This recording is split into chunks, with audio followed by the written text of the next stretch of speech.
Jadi karena si kasus pasien gue itu akhirnya gue jatuh cinta sama fisioterapi. Fisioterapi itu macam-macam. Listen.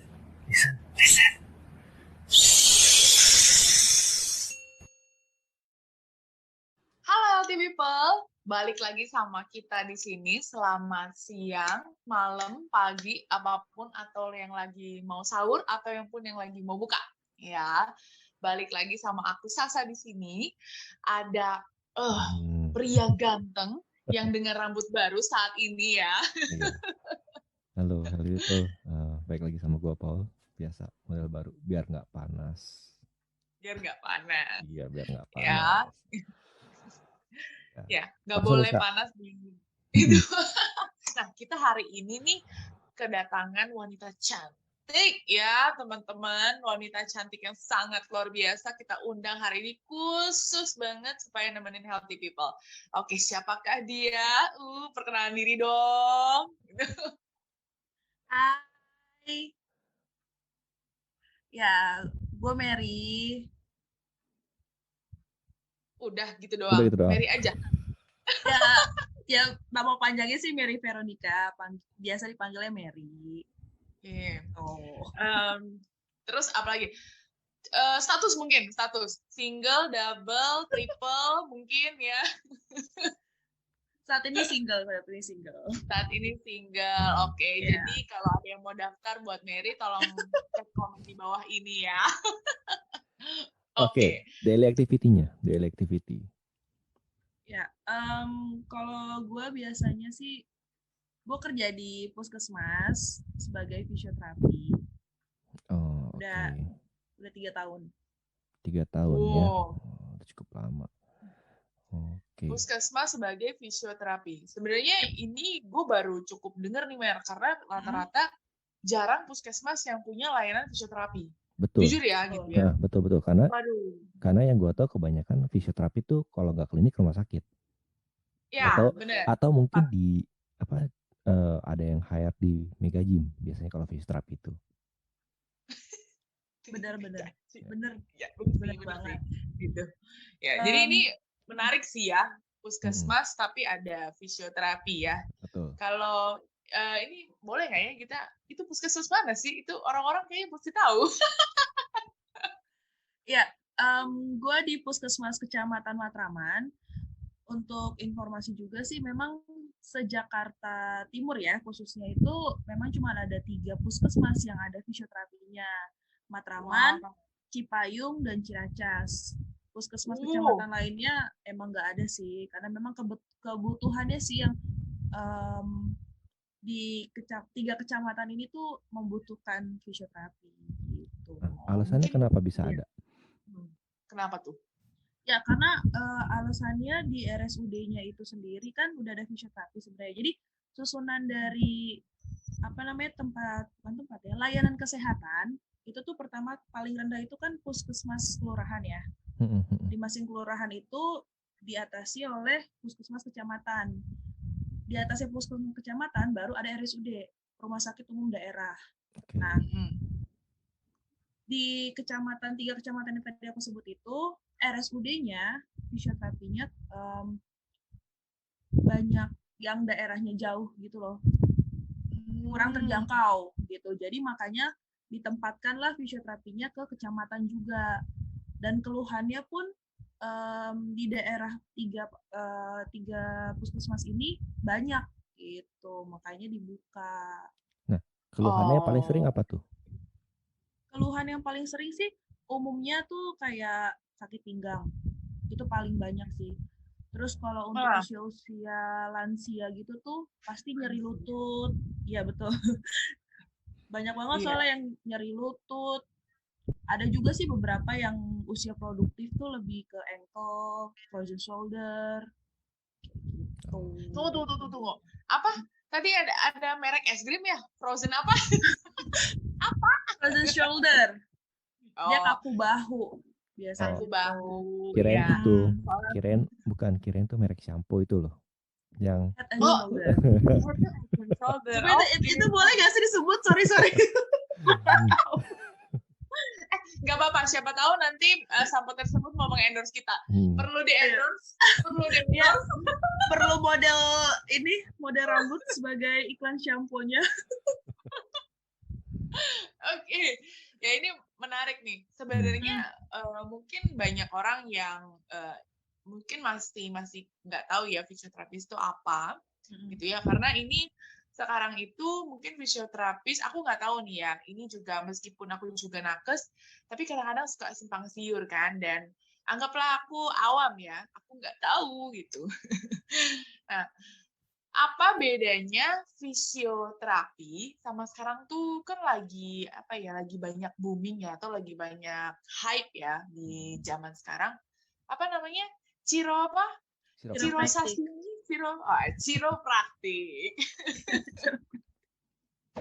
Ya, kalau ditanya bedanya sih, perbedaannya adalah pemberi tindakannya. Kalau misalnya fisioterapi itu dilakuin sama fisioterapis. Tapi kalau misalnya kiropraktik itu lebih ke dokter yang ngasih tindakannya. Gitu. Oh, oke. Jadi dokter yang udah belajar gitu ya. Betul. Kurang lebih gitu.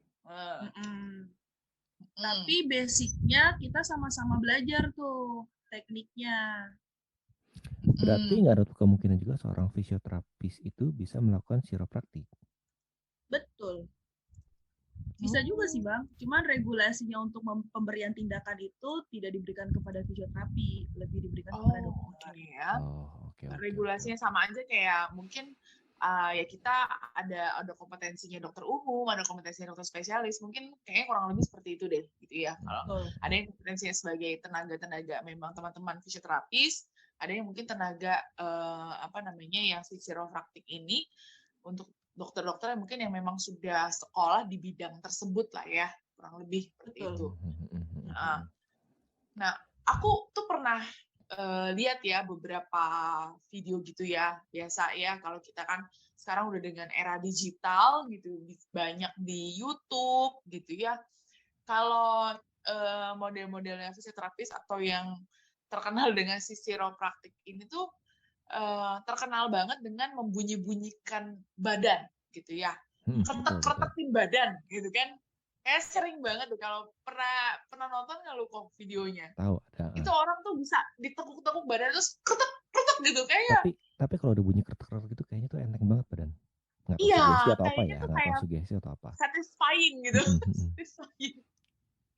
Sebenarnya tuh apa sih yang dilakukan gitu loh? Yang dilakukan itu sebenarnya tuh kalau misalnya di fisioterapi sendiri, aku belajar dulu tuh namanya manipulatif.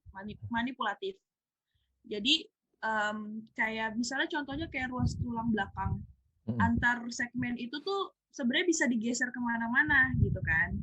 Nah, maksudnya di kemana-mana tuh sesuai sama sendinya lah ya. Nah, jadi pada saat kita ngelakuin itu tuh ada bunyi pasti untuk ngembaliin posisinya, ngulurin sedikit otot yang nempel di segmen itu, misalnya segmen torakal gitu kan. Maksudnya torakal tuh jangan pakai bahasa, jangan itu nanti baca ruming. Ini Bro Paul ini nanti dia rooming dia, ntar dia perlu cari kamus dulu Mer. Iya benar. Sorry ya Bang Paul. Iya, maksudnya kalau daerah pinggang lah, katakan pinggang ya. Kalau misalnya di dunia medis namanya lumbal, itu per segmen itu kan pasti bisa digerakin kan ke arah depan, ke arah belakang. Frontal, sagittal, transversal. Yes. Pinternya. Sumpah. Keren Bang. Dia nggak rooming berarti dia nggak perlu kamus berarti itu. Kasihan nanti yang dengar kita, ntar dia mesti cari kamus dulu gitu. Iya benar. Oke. Magang lek aja. Jadi pada saat digerakin itu kan ada sendi, ada misalnya otot kecil itu yang nempel di antara ruas itu yang diulur. Itu yang digerakin. Makanya kenapa ada bunyi krek kedengerannya. Gitu. Jadi sebenarnya kita memposisikan ruas tulang itu tuh rada menggeser untuk mengulur ototnya. Setelah itu dikembalikan lagi ke posisi yang benar. Itu namanya manipulatif. Dan sebenarnya kalau manipulatif itu aman nggak? aman kok. Di luar dia punya kayak misalnya fraktur, patah tulang Oke. gitu, atau misalnya ada cancer di daerah area itu. Jadi emang ada apa namanya kontraindikasinya. Selama kontraindikasi itu nggak ada di pasien tersebut, itu bisa dilakuin. Oke, ya selama tidak ada. Kayaknya soalnya ngedengarnya tuh kayaknya kertek kayak satisfying banget ya gitu ya. Nah, nanti kok kayaknya enak ya. Sudah apa sih yang dilakukan gitu. Padahal kalau kayak tadi ya dengan kita bergerak gitu ya, mau ke kiri, ke kanan, kok nggak bunyi, tapi kok kalau dipegang sama rekan-rekan yang memang praktisi gitu ya, kayaknya sekali pegang aja udah kertek. Iya. Ya gitu. Sebenarnya tuh contoh dasarnya tuh kita bisa lakuin. Jadi kalau misalnya kita belajar tentang manipulatif itu ada misalnya level 1, 2, 3. Nah, kalau di kiri, misalnya kita kayak stretching, muterin badan ke kiri atau ke kanan gitu, bagian pinggang kan suka ada yang bunyi tuh. Iya benar-benar. Nah, itu tuh level 1-nya. Oke. Gitu. Tapi di chiropractic dia lebih deep. Istilahnya bisa di level 2 bahkan di level 3 gitu. Jadi lebih deep aja sih kalau misalnya chiropractic. Berarti kalau misalkan bunyiin tangan begini termasuk manipulatif nggak? Iya, termasuk. Termasuk. Bang. Oke. Jadi kalau bunyi tangan tuh gini-gini tuh kita termasuk manipulatif ya. Oke. Nah, ini menarik gitu ya, karena apa namanya? Kayak semakin banyak orang yang juga punya keluhan terus merasa mungkin butuh gitu ya. Kayak mungkin Bro Paul gitu kan. Karena memang juga dengan usianya, biasanya kalau terima kasih. orang tua ya. Terima kasih. Iya, biasanya kan orang tua pasti kan pinggang, pegel gitu kan. Terus atau kita mungkin yang orang kantor kerja di depan komputer kayaknya kan pasti ini ya, yang kayak tadi ya frozen shoulder ya, itu lebih banyak karena kita depan komputer lama, terus atau dengan posisi kita duduk membungkuk itu juga ngaruh ya kan ya. Benar banget Sah. Posisi-posisi keseharian sih yang sebenarnya kita ngerasa udah biasalah ngelakuinnya kayak gitu, emang posisinya kayak gini gitu, tapi sebenarnya posisi itu salah dan dalam waktu yang lama malah bikin keluhannya makin parah. Tuh dengerin ya kok, ya. Dari sekarang jaga. Okay. Tapi jadi penasaran, Mer. Bener. Kenapa sih Mary ngambil dunia ini gitu ya? Maksudnya dunia sebagai fisioterapis ya. Karena kan maksudnya dunia mungkin kalau tertarik dengan kesehatan kan dunia kesehatan itu luas banget seperti kepala Bro Paul sekarang. Gitu ya. Tapi kenapa milih si dunia fisioterapi ini? Kenapa? Tapi sebelum dijawab, ini ada pertanyaan. Sebelum dijawab, ada pertanyaan penting dulu nih. Udah divaksin belum? Iya Bang. Apa tuh? Udah divaksin belum? Perlu gua tunjukin ya? Udah dong. Sertifikat vaksin ya. Bagus. Saya sudah vaksin. Harus vaksin. Hashtag aku sudah vaksin gitu. Udah. Oke, lanjut. Itu puji Tuhan juga sih bisa divaksin kemarin. Emang kenapa vaksin enggak? Jadi kan sebenarnya di awal-awal vaksin itu kan penyintas belum boleh ya. Kebetulan aku penyintas,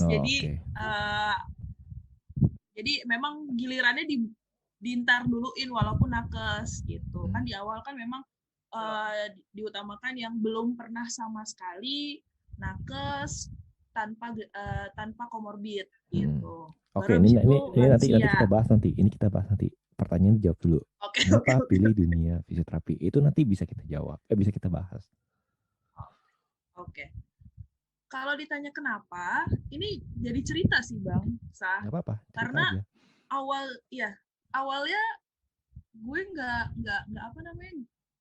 sama sekali kepikiran untuk ngambil fisioterapi.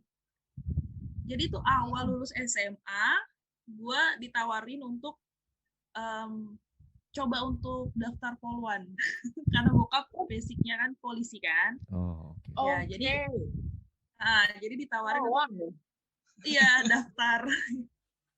daftar polwan atau kuliah gitu kan. Kalau misalnya polwan kan istilahnya gue bisa biaya sendiri gitu kan. Pilih jurusan suka hati, biaya sendiri, kapan selesai terserah gitu kan, udah bebas gitu. Gue mikir lebih ke situ sih daripada gue harus kuliah dulu, minta duit sama orang tua.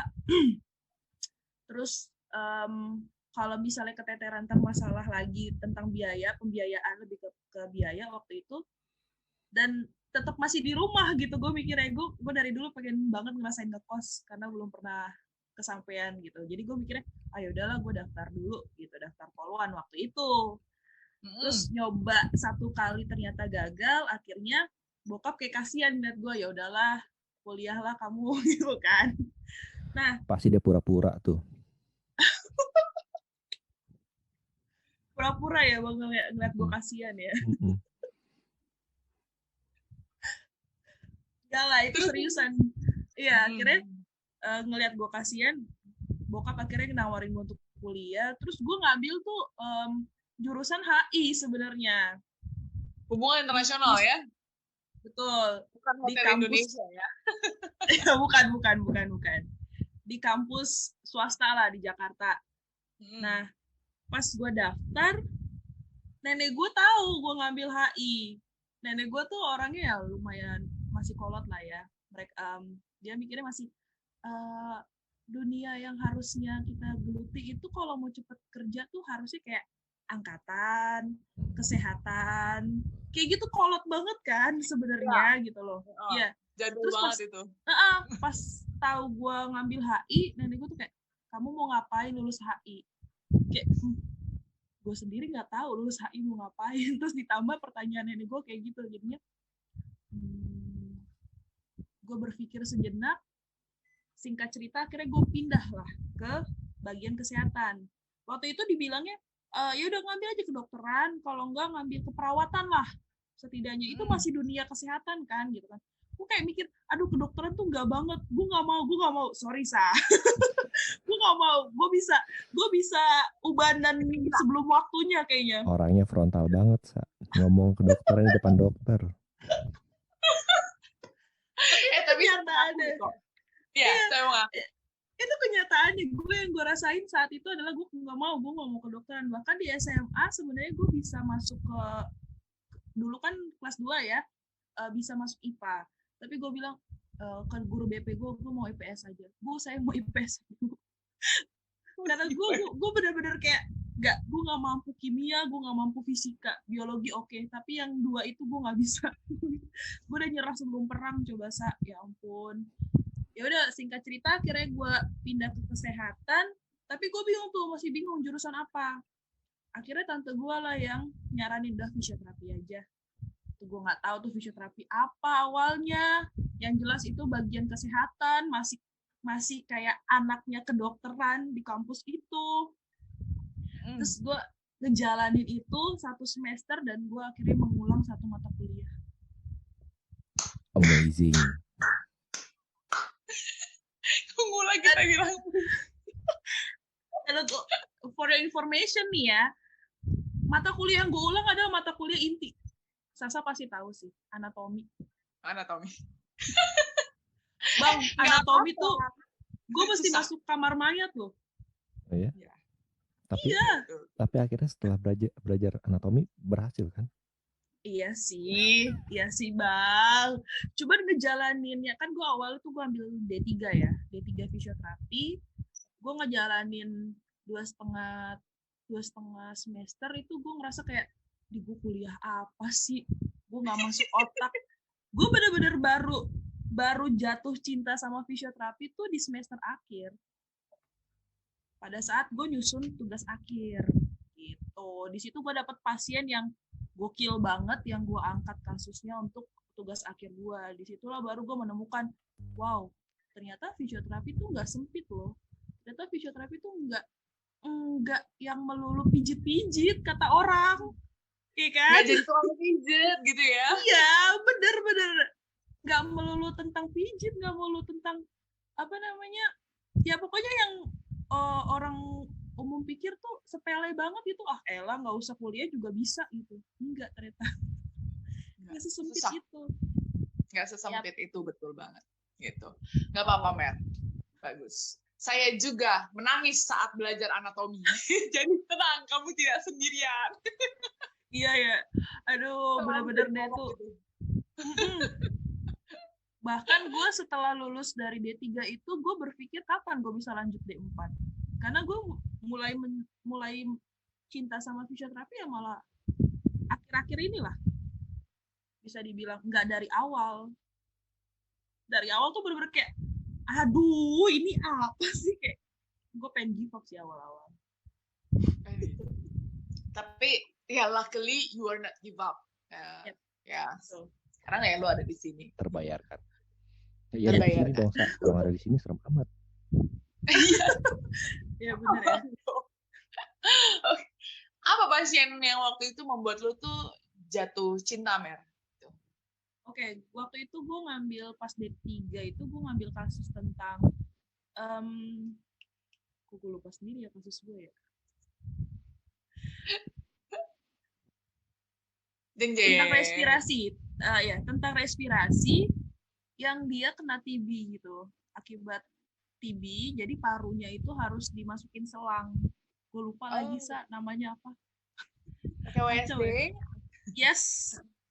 Ya. Itu. Okay. Ini agak rooming nih pasti nih. Nih, gue tahu nih. Ini mukanya dia udah mulai ada tanda tanya nih kalau di kartun-kartun nih. Tanda tanya.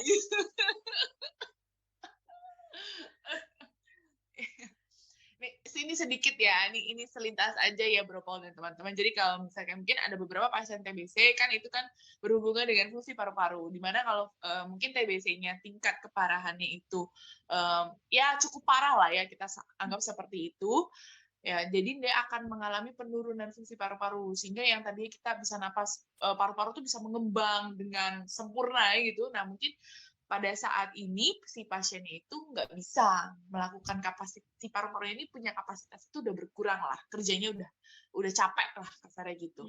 Nah inilah ya menariknya juga teman-teman fisioterapi. Jadi buat teman-teman ya, fisioterapi itu bukan masalah tentang pijat memijat, tapi banyak hal bahkan tentang pernapasan ya. Pernapasan juga bukan cuma karena paru-paru, bahkan di hidung pun ada fisioterapinya, bener ya? Pun fisioterapinya. Nah itulah makanya Mary bilang dunia fisioterapi itu sebenarnya luas banget. Nah ini nih salah satunya nih. Balik Mel ceritanya Mel. Ya, jadi karena si kasus pasien gue itu akhirnya gue jatuh cinta sama fisioterapi.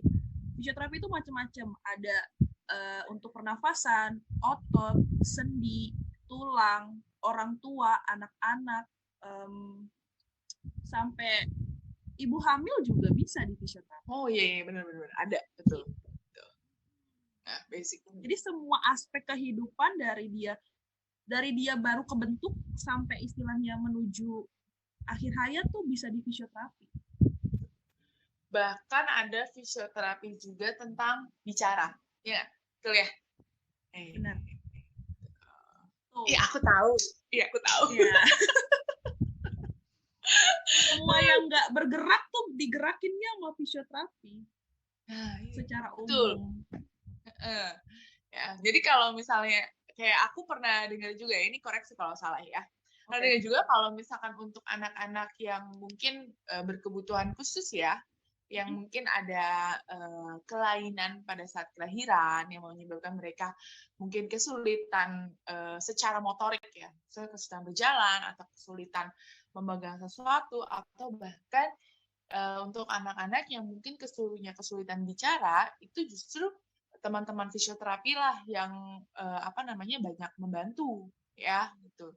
Jadi kalau misalkan ini teman-teman ya, kalau nanti ada anak-anaknya, ini mulai dari anaknya ya, kok gue setahun kok anak gue belum bisa berdiri atau gimana gitu ya, coba dihubungi Ibu Mary di bawah ini loh. Ya benar banget Sa. Dari yang delay gitu kita tetap tanganin semua sih. Ya. Jadi bukan masalah pijat memijat, Jadi jangan stop membicarakan fisioterapi adalah panti pijat. Ya, karena itu berbeda sekali. Beda banget gitu ya, gitu. Bukan ini apa namanya, Javanese massage. Bukan juga dukun patah tulang yang bukan juga bener-bener booming banget. Ya. Iya, tapi sering dibilangin kayak gitu. Ya, sering banget salah arti ya. Aprah, iya betul. Oke. Apa Mel rasanya disalahartikan kayak gitu, Mel? Rasanya sih sedih, jujur sedih. Tapi ya, enggak lah. Nanti yang ada gue dipanggil di call-nya plus lagi karena dibilang bisa pijet kan. Aduh. Plus perban, plus salep ya. Iya benar, plus tapping, ya kan, plus es. Gitu. Nah, ngomong-ngomong tapping nih, Mer. Gue pengen nanya nih, apa sih fungsinya tapping itu? Apa kinesia tapping? Betul. Nah, fungsinya itu apa? Kinesia tapping itu fungsinya banyak, Bang. Umumnya adalah untuk menarik otot yang spasme, tegang. Gitu. Dan tapi terus cuma di permukaan aja kan, nggak sampai ke bagian layer ototnya kan? Iya, itu hanya memang sampai ke sampai ke otot luarnya aja, nggak sampai dalam. Tapi setidaknya bisa mengurangi nyeri, karena kalau misalnya kita kayak tegang otot pasti menimbulkan nyeri gitu. Jadi gimana kita ngurangin nyeri pada saat kita tegang otot? Ya itu tadi, kita rilis, kita kasih tapping biar relax. Ototnya relax, nyerinya berkurang. Gitu. Tapi memang harus perlu pakai kinesio tapping? Nggak harus juga. Banyak tekniknya, Bang. Kalau misalnya dia spasme otot yang baru kejadian, baru banget gitu kan, dia ngerasain, itu kita bisa dengan massage yang gentle, terus kita kasih misalnya krim hangat, itu terus kita massage yang gentle itu tadi gue bilang, itu udah bisa dengan sendirinya bisa relax gitu. Tapi kalau memang ternyata masih juga merasa kayak ini masih pegel nih gitu, atau masih kayak kurang nyaman, biasanya kita tapping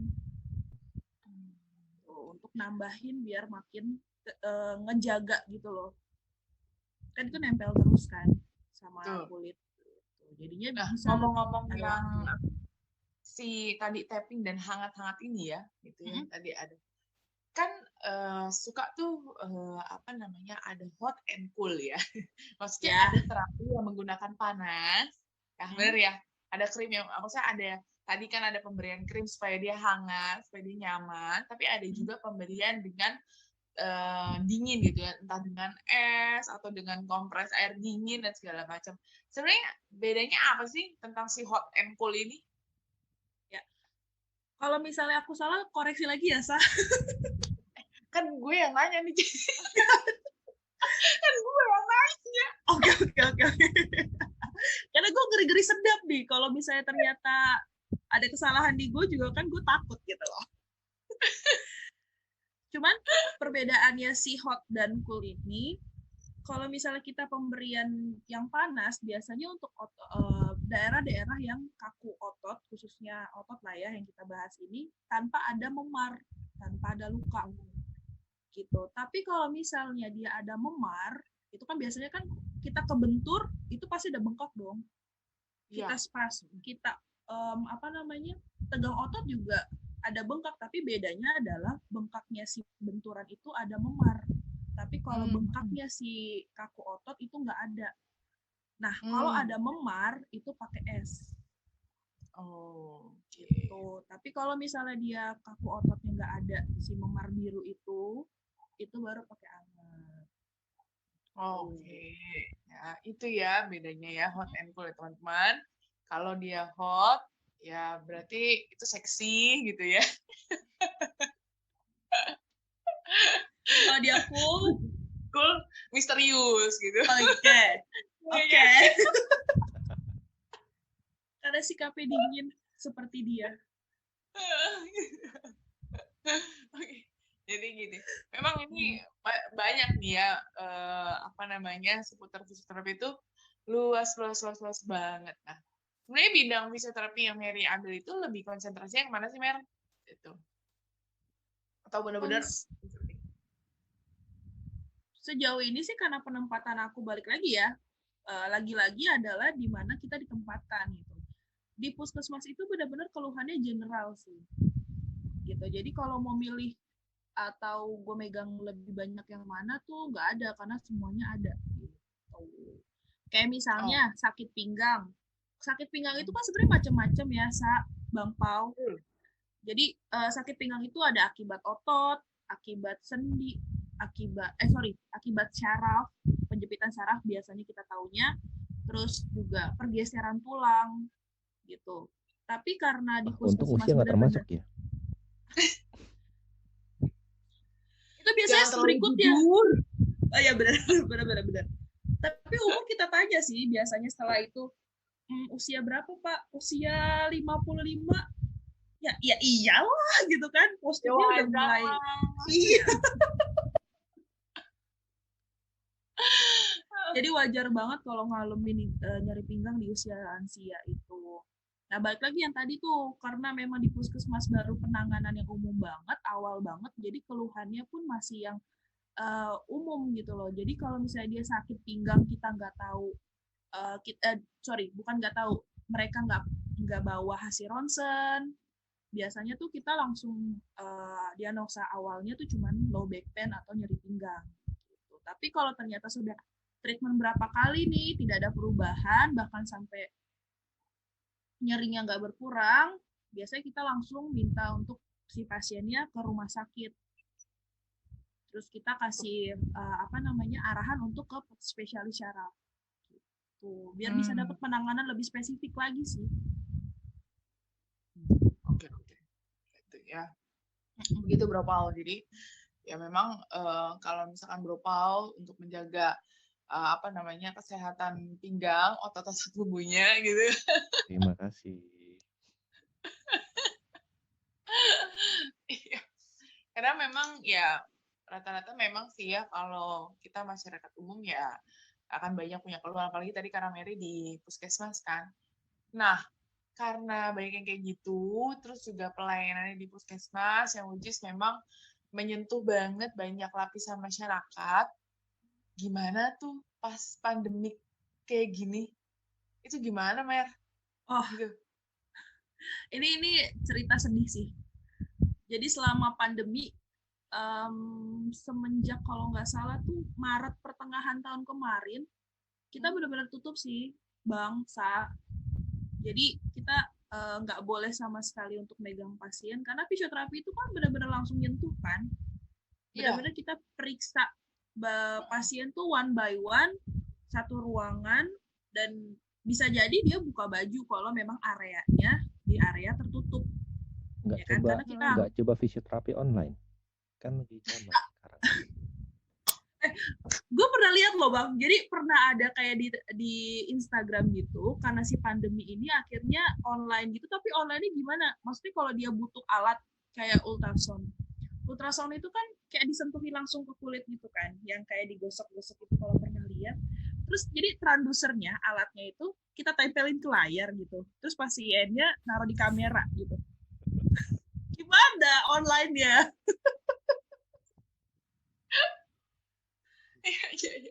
Ya kan, jadi kalau dibilang fisioterapi online ya paling kita cuma bisa sebatas edukasi sih jadinya. Terus atau kita bikin video untuk nyontohin exercise untuk ngurangi nyerinya di rumah. Atau paling konsultasi kali ya? Ya, konsultasi sih jatuhnya. Kalau tindakan kita belum bisa. Nah, bener banget tuh. Nggak mungkin bisa fisioterapis online ya. Iya. Nggak mungkin lah kita alatnya mau gimana gitu ya. Iya, makanya. Duh, ya ampun, memang pandemi itu ya cukup menyedihkan ya gitu. Benar. Okay. Tapi selepas 1 tahun ini Mer, kita udah kurang lebih kita setahun ya pandemi kayak begini gitu ya.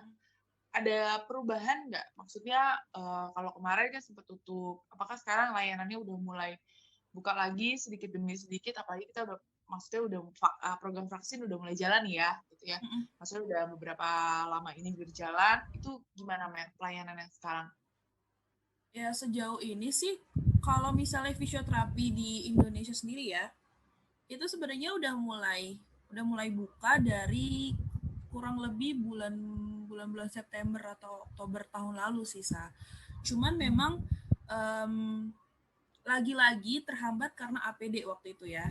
Karena kita kan sulit banget ya dapat APD waktu di awal-awal.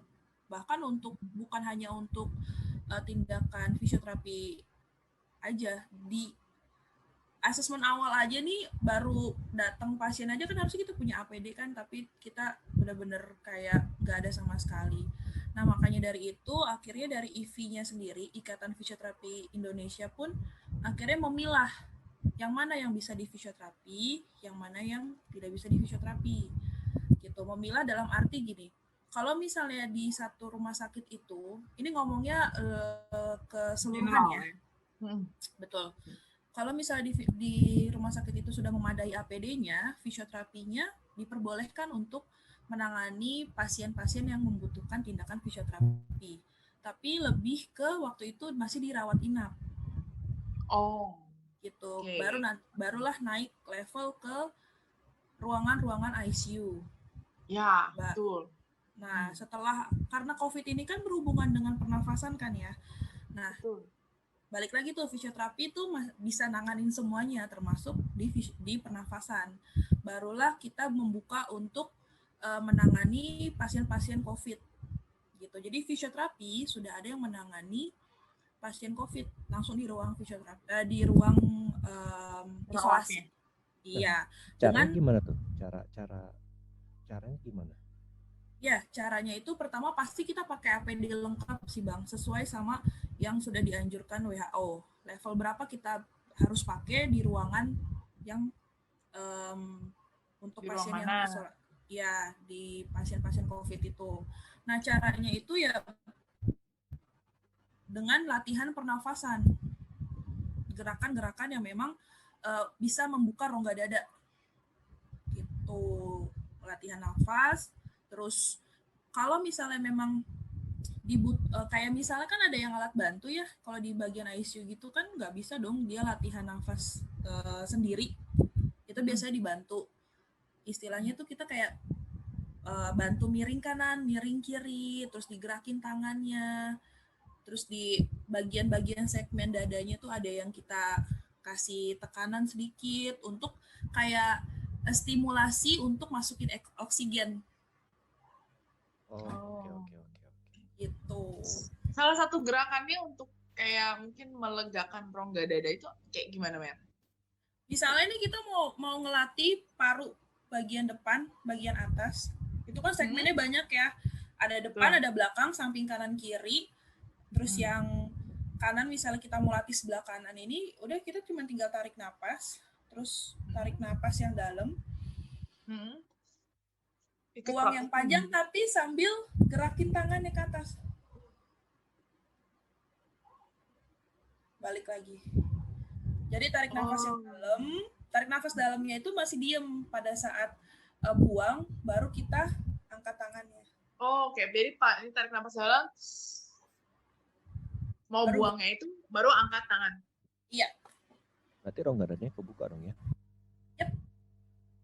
Jadi per segmen tuh bisa dilatih, Bang. Mau yang mana nih yang kita latih? Kan kita biasanya dari dokter kan langsung dapat resume pasien kan. Oh, dia punya slam, lendir tuh di paru kiri. Berarti kita harus banyak latih dia di bagian kiri. Paru kiri. Gitu. Jadi sekarang fisioterapi. Biasanya berapa lama untuk proses pemulihan melalui fisioterapi itu untuk pasien COVID sendiri? Pasien COVID itu sendiri kan kita tahu secara umum 14 hari ya.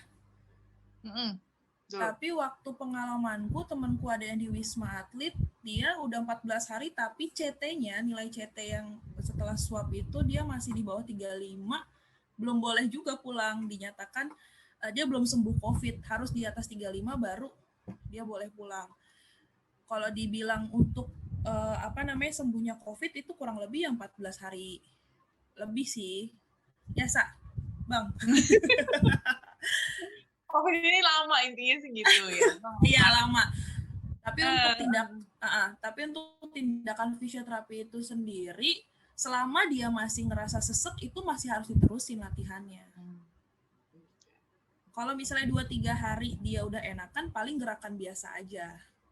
Tarik nafas, buang nafas. Tapi kalau misalnya masih sesek, saturasinya masih belum normal, latihan itu masih terus dilakuin. Gitu. Menarik ya.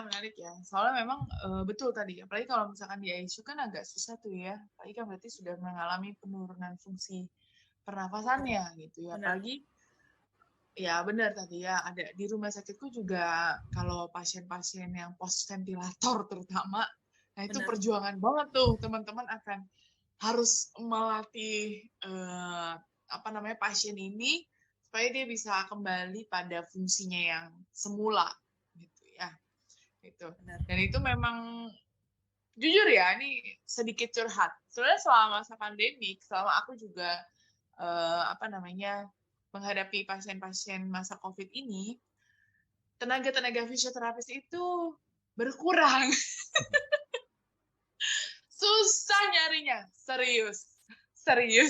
Tuh, Mer apply aja, Mer. Apply aja sana. Sebenarnya ngode sih. Gue bisa hijack si Mary apa enggak? Ya, benar.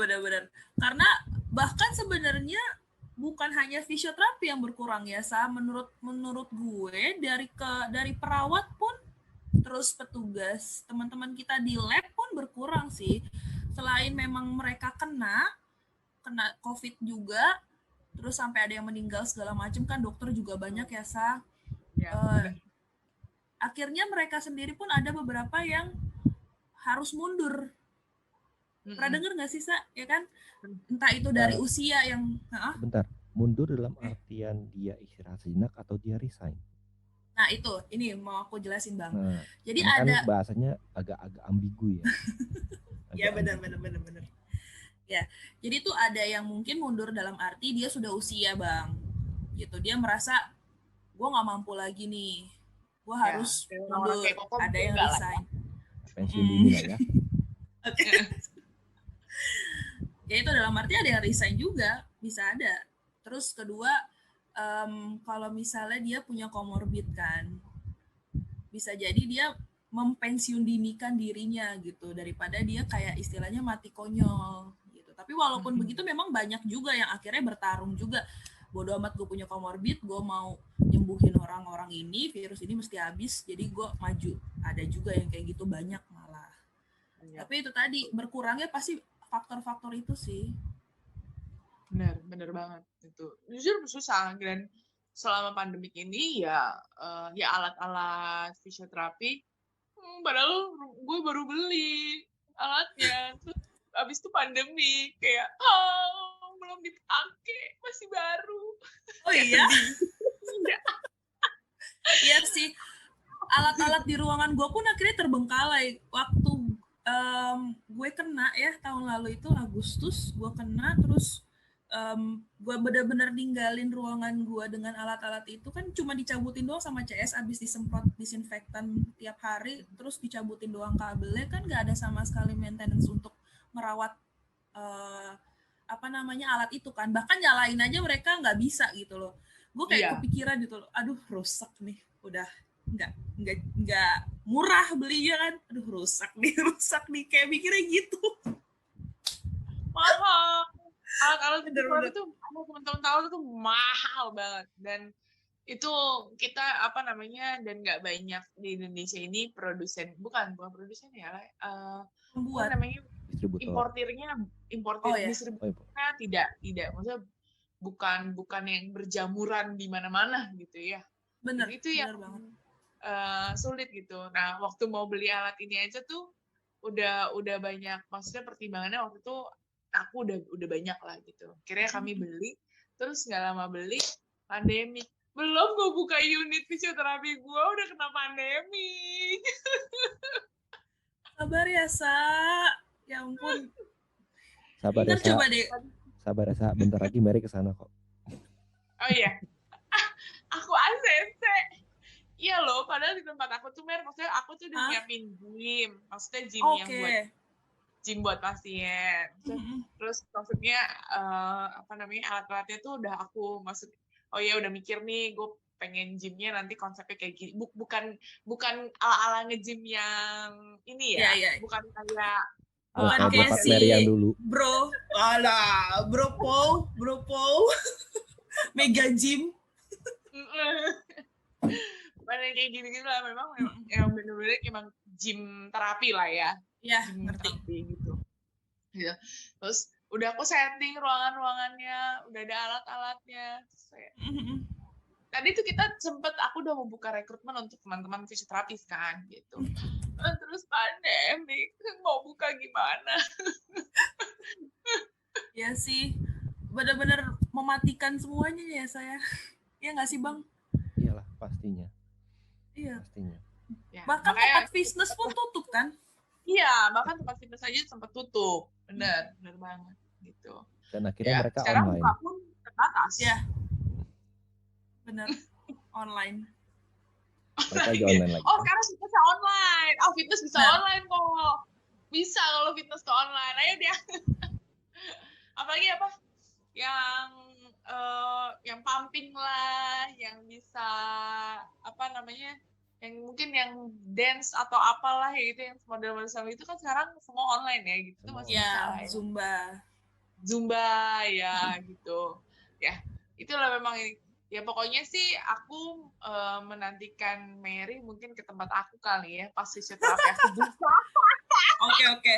Mungkin kita bisa bahas itu nanti di belakang, Sah. Tenang aja. Gue parah banget nanti kapuskesnya ngeliat gila ini anak gue di hijack. Tenang Pak, saya bisa atur jadwal.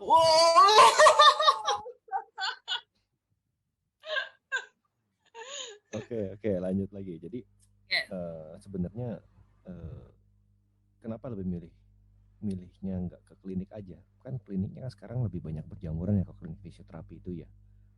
Iya. Berjamuran juga sebenarnya kita harus lihat pasar dan pasarnya juga sih Bang. Memang sebenarnya ada ini sedikit curhat lagi ya. Jadi sebenarnya ada sih usaha menuju ke sana sebelum pandemi ini. Tapi tuh selalu gagal di ada something lah. Karena kan kita pasti kerjasama ya. Kalau mau berdiri sendiri tuh kayak sulit juga sih. Gitu. Jadi waktu itu mau usaha tapi ternyata ada kesalahan di pihak kerjasamanya. Jadinya kita tunda. Terus dapat lagi di saat pandemi, kita ajuin lagi untuk perizinan, kita bentuk kayak semi gym gitu sih, tapi ada fisioterapinya ternyata nggak dapet juga gitu loh, karena saking benar-benar harus izin tuh waktu tahun lalu tuh benar-benar susah banget sih. Kita mau buka apa juga harus bener lengkap nih, kamu mau kasih tindakan apa, kamu mau bikin apa di sini, kamu bla bla bla bla bla blanya itu banyak banget. Dan kita kayaknya aduh ini susah deh, kayaknya nggak usah dulu deh, mundur lagi gitu. Jadi sama sekarang ya paling cuman home visit aja jadinya sih. Kalau gue si kliniknya itu ditunda dulu jadinya. Biasa kalau home visit itu berarti kan kita ngelakuin tindakan kan di rumah si pasien kan ya. Yep. Nah, baik lagi nih. Ini kan kayak sama kayak online nih. Kalau misalkan si pasiennya itu butuh apa? Yang tadi dibilang alat. Ya, butuh alat. Apakah kita bawa alatnya sendiri dari rumah atau mereka yang siapin? Kalau misalnya dia ada, ya nggak, kita bisa pakai punyanya si pasien itu Bang. Tapi beberapa fisioterapi sudah banyak yang punya alat-alat fisioterapi yang bentuknya portable. Jadi kita bisa bawa dari rumah kita kalau pasiennya tidak ada gitu. Jadi kayak bentar, kalau pasiennya nggak ada maksudnya gimana? Nggak ada pasien alatnya, sorry. Alat-alat yang dibutuhkan pasien yang nggak ada, kita bisa bawakan gitu. Lebih praktis lah ya kalau kayak gitu ya. Cuman kan terkadang kan ada pasien yang lebih yakin dengan alatnya sendiri, makanya dia punya tuh pribadi. Saya maunya pakai alat saya sendiri aja, oke. Tapi kurang lebih alatnya sama dong. Kurang lebih selama ini sih kalau misalnya yang basic ya Bang, itu sama. Tapi kalau misalnya kayak ultrasound atau TENS, itu suka beda-beda. Jadi mereka pikir ada alat yang kayak digeter gitu loh Bang, ditempelin terus kayak geter gitu, tuh namanya TENS. Nah, TENS ini tuh kalau misalnya di kita tuh ada macam-macam arusnya, tapi yang biasanya orang awam punya tuh cuma satu macam arusnya, dan itu kurang efektif gitu. Setuju. Cuman ya itu namanya home product lah kok. Jadi, jadi karena dulu bokap gue juga pernah tuh beli yang kayak gitu. Ya itu ya terbatas ya, beda kan. Kalau itu kan betul bisa dibawa kemana-mana, terus itu lebih personalized, karena kan yang pakai cuma kita gitu. Harganya juga lebih murce, yes. Kan? Lebih murce kemana-mana gitu. Yang ini cuma hitungan mungkin beberapa ratus ribu, sedangkan kan kalau alat kita yang biasanya nangis kan saya tahu kan ya. Aduh, ya Allah gitu ya. Iya. Aku tuh kalau pada saat menerima barang dan tanda tangan surat penerimaannya berapa nilainya, aduh ya Allah, segini nih. Iya. Ya memang tapi, itu. Tapi benar-benar ini sih alat-alat fisioterapi emang mahal sih, tapi benar-benar menjanjikan kalau menurut aku, bisa dipakai untuk waktu yang lama dan untuk orang banyak gitu. Iya. Nah biasanya untuk maintenance alatnya itu berapa lama, Mer? Biasanya sih setahun sekali sih Bang, namanya kalibrasi. Tuh, jadi alat-alat itu udah ada dari si distributornya sudah menyediakan biasanya. Oke, setahun sekali dia akan kembali untuk kalibrasi alat-alat itu. Jadi kayak dibalikin ke standarnya lagi. Kadang kan kita mungkin arusnya udah belok-belok ya. Harusnya dari 0 biasanya 0, berapa baru nyala gitu. Nah, itu dibalikin lagi ke 0 biar standarnya sama lagi kayak di awal lagi. Jadi mulai dari 0 dulu ya. Iya, pom bensin. Pom bensin.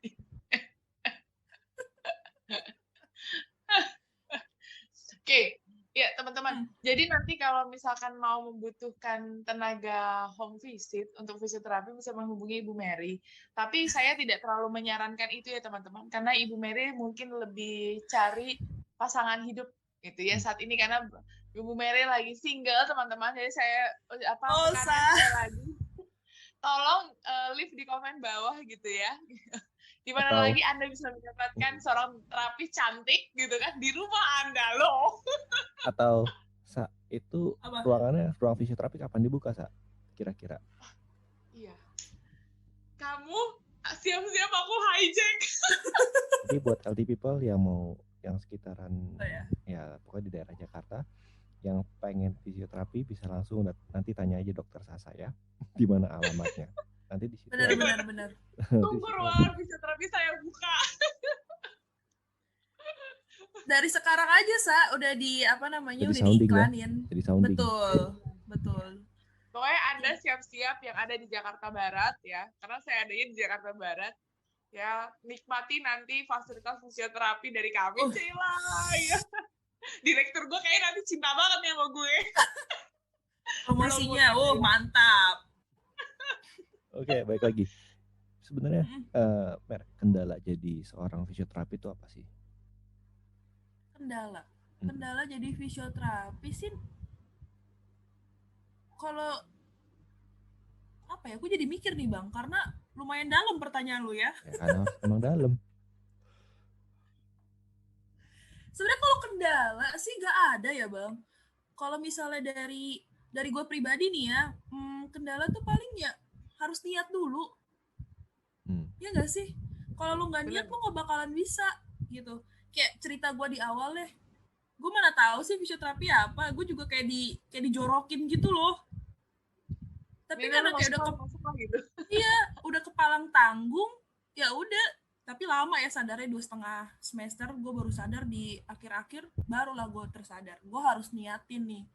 Nggak mungkin gue ngulang lagi nih, malu nih sama angkatan bawah gitu kan. Waktu semester pertama aja gue ngulang anatomi kayak ngerasa, bareng sama adik kelas tuh kayak malu gitu kan, bego lu ya. Ada sepintas gitu loh waktu itu. Tapi kalau balik lagi itu tadi niat tuh yang paling penting sih. Kalau kita udah niat, semuanya itu pasti bisa sih. Kita mau usaha, kita berdoa, udah lancar aja Ada semuanya. usaha, niat, sama doa ya. Betul. Oke, Mer. Pertanyaan terakhir nih, Mer. Kalau misalkan bisa muter waktu lagi nih, balik ke waktu itu, apakah akan tetap ambil fisioterapi? Tetap. Karena diriku sudah merasakannya. Jadi ya, gue jatuh cinta sama lu fisioterapi.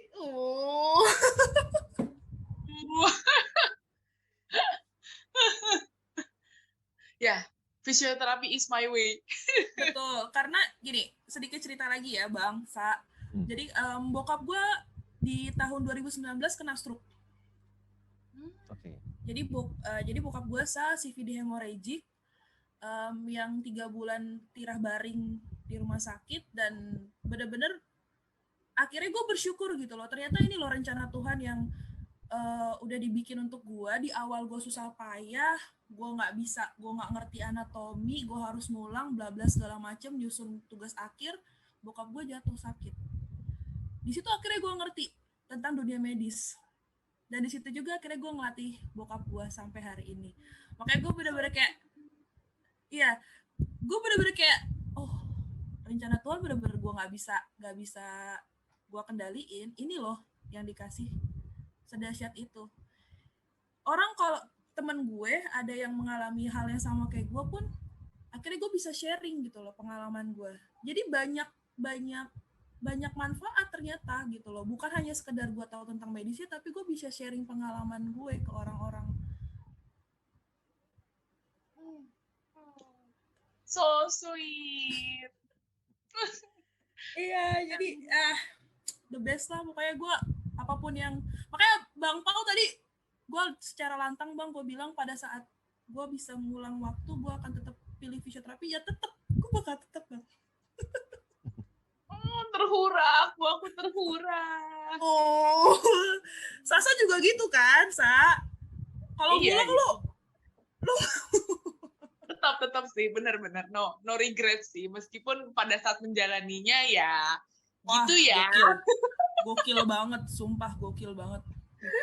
Iya, ya memang ya itulah ya, ya perjalanan kita beda-beda, tapi ternyata kita menemukan kecintaan pada bidang kita masing-masing ya. Aku pun juga nggak tahu ya, dulu masuk kedokteran karena menghindari yang namanya matematika. Gue benci banget sama matematika. Bukannya kedokteran juga ada hitung-hitungannya ya, Sa? Iya, terus tiba-tiba di kedokteran kenapa ada hitungan? Aku salah. Ya ampun, bener-bener deh.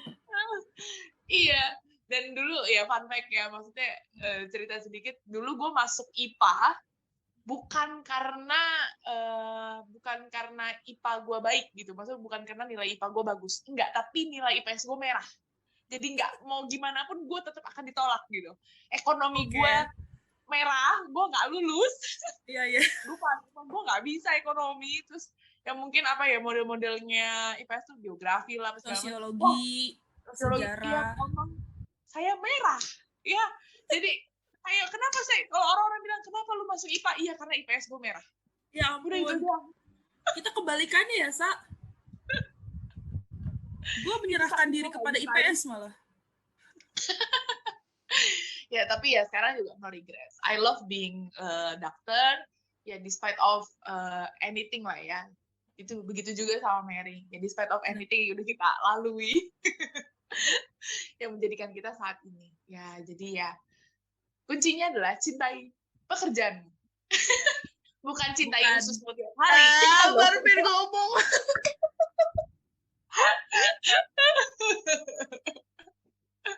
Aduh, mudah-mudahan kayak ada ya.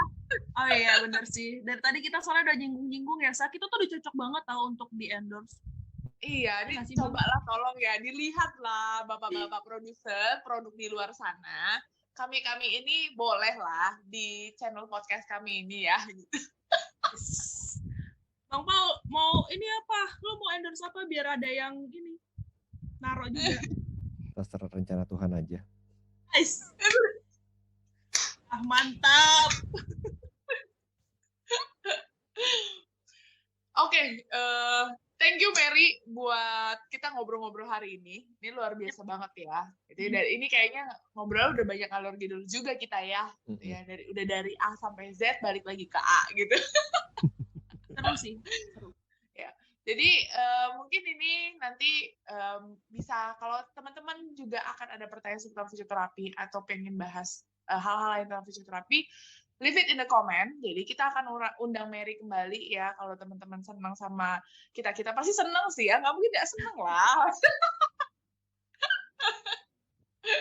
Itu ya. Sekali lagi thank you buat Mary, sharingnya luar biasa banget gitu ya. Mungkin closing statement dong Mer, apa yang pengen Mary ngomong nih sama teman-teman di luar sana tentang fisioterapi kayak atau apa yang lu mau sampaikan lah, closing statement lah sih. Apa ya? Gue bingung sendiri. Paling ini sih, fisioterapi itu dunianya nggak sempit, nggak melulu tentang pijit memijit. Banyak hal yang bisa kita sembuhin melalui fisioterapi, dan kalau misalnya emang kalian membutuhkan fisioterapi, banyak banget sekarang klinik rumah sakit yang menyediakan, termasuk di rumah sakitnya Sasa dan di puskesmasnya aku. Jadi kapan aja bisa tanya ke kita kalau kalian butuh. Dan jangan lupa lagi pandemi gini, jangan lupa vaksin ya. Mantap saudara-saudara. Ya, akhirnya ngena banget. Iya, tuh. Jaga protokol kesehatan dan jangan lupa vaksin. Tetap ya. Hashtag aku duta vaksin. Iya. Oke, kalau gitu thank you Mary udah thank you juga Bang Pau. Ya. Thank you juga Sa. Thank you. Best deh podcastnya. Thank you untuk Healthy Pill yang udah dengerin. Kalau kalian suka silahkan like. Jangan lupa subscribe dan juga komen. Dan jangan lupa juga share. Dan jangan lupa di-share. Ya. Itu dia. Oke, paling dari kami sampai sini dulu. Sampai ketemu di next episode. Sampai ketemu lagi dan ciao. Bye-bye. Bye.